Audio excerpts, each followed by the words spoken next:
یادت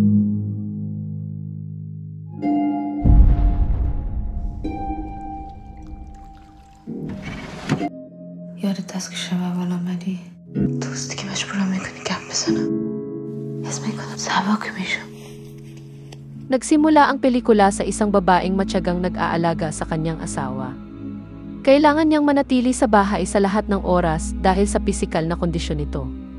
Araw-araw siyang nagdarasal para gumaling na ito at humihingi siya ng milagro sa Diyos. Ang kanyang asawa ay hindi paralisado o naghihirap mula sa anumang partikular na sakit. Hindi lamang siya kumikibo at hindi makapagsalita. Sinabi sa kanya ng doktor sa nayon na dapat ay gumaling ang kanyang asawa sa loob ng 12 hanggang 13 araw pagkatapos ng aksidente. Ngunit ngayon ay 16 na araw na ang lumipas ng walang pagbabago. Ang mag-asawa ay may 2 maliliit na anak na babae, edad 3 at 5, na napakabata pa para tumulong sa kanilang ina. Isang gabi, sinabi ng mga bata sa kanilang ina na nagugutom na sila. Ngunit wala siyang makitang makakain sa bahay, kaya pinatulog na lamang niya sila. Kinabukasan, pumunta siya sa butika para kumuha ng serum para sa asawa. Ngunit tumanggi ang tindera na bigyan siya ng anumang gamot hanggang sa mabayaran nila ang kanilang overdue bill. Umuwi siya sa kawalan ng pag-asa at nang mapagtantong wala na silang serum, pinaghalo niya ang asukal at tubig para ibigay sa kanyang asawa bilang kapalit. Dahil walang pera, nagpasya siyang bisitahin ang kanyang tiyahin para humingi ng tulong. Gayunpaman, pagdating niya doon, nalaman niyang matagal nang wala doon ang kanyang tiyahin at walang nakakaalam sa kanyang kinaroroonan. Nasiraan ng loob, umuwi siya at sinabi sa kanyang asawa ang lahat. Sinisisi niya ang kanyang kapatid na lalaki at ina sa pag-abandona sa kanila at sinabi na wala sa mga ito ang mangyayari kung nanatili lamang sila. Doon natin nalaman na binaril ang kanyang asawa matapos makipag-away ng may nang insulto sa kanyang ina. Ang tsismis na nakipaglaban siya sa digmaan laban sa Taliban ay walang katotohanan. Siya ay maling inakusahan at dahil doon ay naipit siya sa ganitong sitwasyon na walang kapupuntahan. Kinabukasan ay nasa labas ang babae nang pumasok ang mga bata sa silid ng kanilang ama at sinimulang tanggalin ang swero sa kanyang katawan. Mabuti na lang ay nakabalik ang kanilang ina sa tamang oras para pigilan sila. Di nagtagal ay dumating sa kanilang bahay ang isang mula upang magsagawa ng isang panalangin, ngunit ang babae ay nagsabi sa kanya na hindi siya maaaring sumali dahil siya ay may buwanang dalaw. Ang relihiyosong tradisyon ay hindi nagpapahintulot sa mga kababaihan na makilahok habang may regla. Kalaunan, nagsimula ang isang air raid. Ang lahat ng mga kapitbahay, kasama ang babae at ang kanyang mga anak ay tumatakbo sa isang silungan sa ilalim ng lupa. Nanatili sila doon ng ilang oras. Nang sila ay ligtas na, umuwi ang babae at nakahinga ng maluwag nang makitang walang pinsala ang kanyang asawa.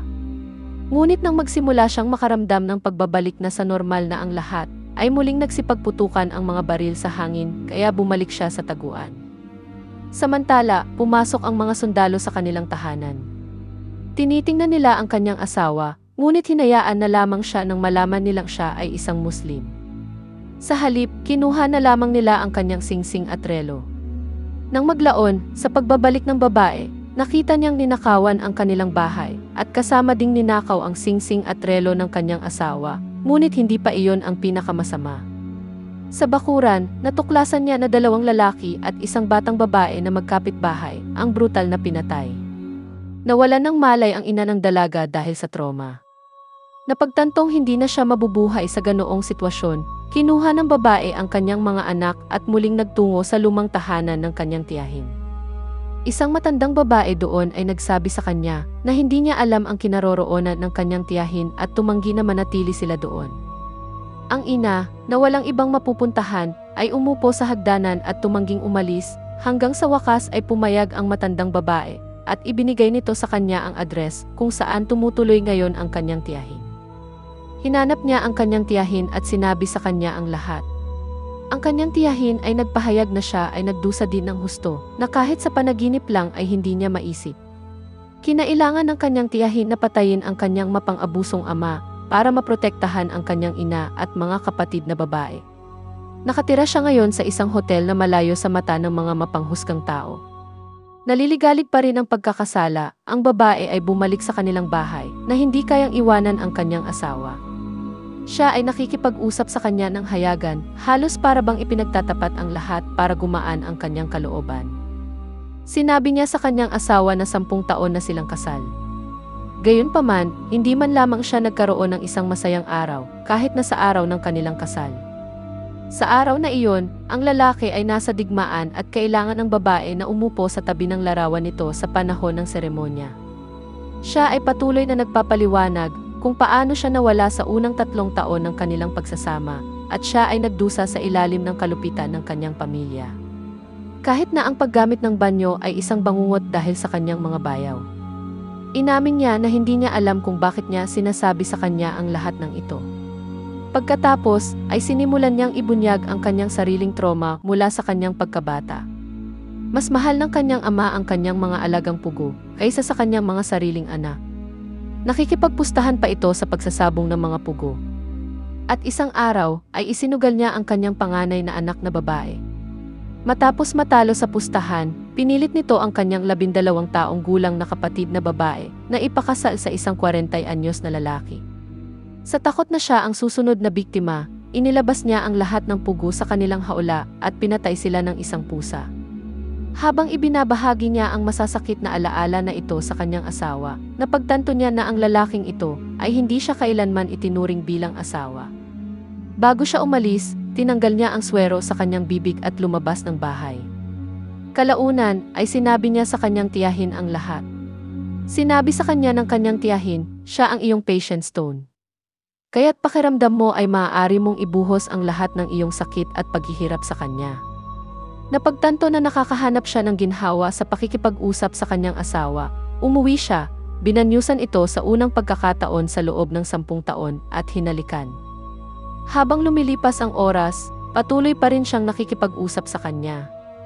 Sa pagkakataong ito, hindi dahil sa galit o kawalan ng pag-asa, kundi bilang isang paraan ng pagpapagaling ng nakaraan. Ngunit sa parehong oras, bumalik ang mula sa kanilang bahay upang magsagawa ng seremonya ng pagdarasal. Ang babae, na hindi pa rin handa, ay muling nagsabi sa kanya na siya ay nireregla at hindi maaaring sumali. Habang tumitindi ang digmaan, napagtanto ng babae na ang lungsod ay puno ng mga sundalo. Sa takot sa kaligtasan ng kanyang asawa, itinago niya ito sa isang lihim na lugar sa loob ng bahay. Ngunit hindi nagtagal, isang grupo ng mga sundalo ang dumating sa bahay at nagsimulang magtanong sa kanya, nagtatanong kung mayroon siyang asawa, kung ano ang kanyang ginagawa at kung sino ang kanyang kasama sa bahay.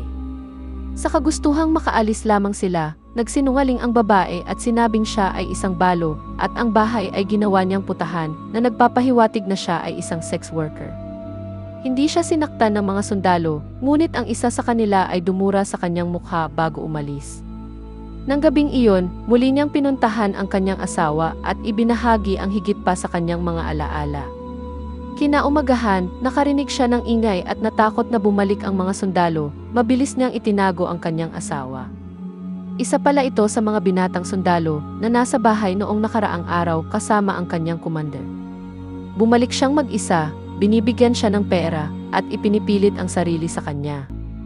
Dahil wala siyang lakas, kaya nagpasakop ang babae. Pagkatapos ay mabilis itong umalis. Napailing siya, pumunta siya sa banyo para maghilamos. Pagkatapos, dinampot niya ang perang iniwan ng sundalo at ginamit pambili ng swero at pagkain para sa kanyang pamilya. Kinabukasan, dumating muli ang binatang kawal. Binibigyan siya muli ng mas maraming pera at muli siyang sinamantala. Pagkatapos, sa paniniwalang ang kanyang asawa ay walang pakialam at walang malay, ang babae ay patuloy na nagkwento sa kanya tungkol sa sundalo, sinasabi niya ang lahat, kahit na para sa kanya, na ang binata ay mas magaling kumadyot kaysa sa ginagawa ng kanyang asawa. Ngunit pagkatapos, ay bigla niyang napagtanto ang kanyang sinasabi at napuno ng kahihiyan. Mabilis siyang tumayo, binuksan ang Quran, at nagsimulang magbasa, humihingi ng tawad sa Diyos. Kinabukasan paglabas niya, nakita niyang naayos na ang nasirang pintuan nila. Napagtanto niya na ang binatang sundalo ang gumawa nito. Kalaunan, muli siyang pinuntahan ng sundalo sa kanilang tahanan at pinilit na pumasok sa isang silid kasama niya. Doon, tinanggal niya ang kanyang kamiseta at napansin ng babae ang mga paso ng sigarilyo at mga latay mula sa buong katawan nito. Malinaw na dumanas siya ng pang-aabuso sa kanyang kampo. Dahil sa inis, binisita ng babae ang kanyang tiyahin at sinabi sa kanya ang tungkol sa sundalo. Pag-uwi niya, nakita niya ang isang bag na puno ng sariwang prutas at isang gintong kwintas na iniwan sa kanya ng sundalo. Siya ay tunay na natutuwa dahil sa kauna-unahang pagkakataon sa nakalipas na mga taon, naramdaman niyang muli siyang naging babae. Inamin niya ang lahat sa kanyang asawa, lahat ng nangyari. Sinabi niya dito na siya ay baog at hindi maaaring magkaroon ng mga anak, at ang kanilang mga anak na babae ay hindi galing sa kanya. Sa unang pagkakataon, ay parang nag-react ang kanyang asawa. Ang kanyang mga nasabi ay nagpagalit ng todo, na para bang sa wakas ay nagising na siya mula sa pagkakoma. Bigla siya nitong inatake at sinusubukang sakalin sa sobrang galit. Habang nakikipambuno, ang babae ay kumuha ng kutsilyo at pinatay ang kanyang asawa. Sa mismong sandaling iyon, pumasok ang binatang sundalo at natagpuan sila sa ganoong posisyon. Salamat sa panonood mga kabuso. Huwag kakalimutang mag-subscribe. Pa-like, share at comment na din.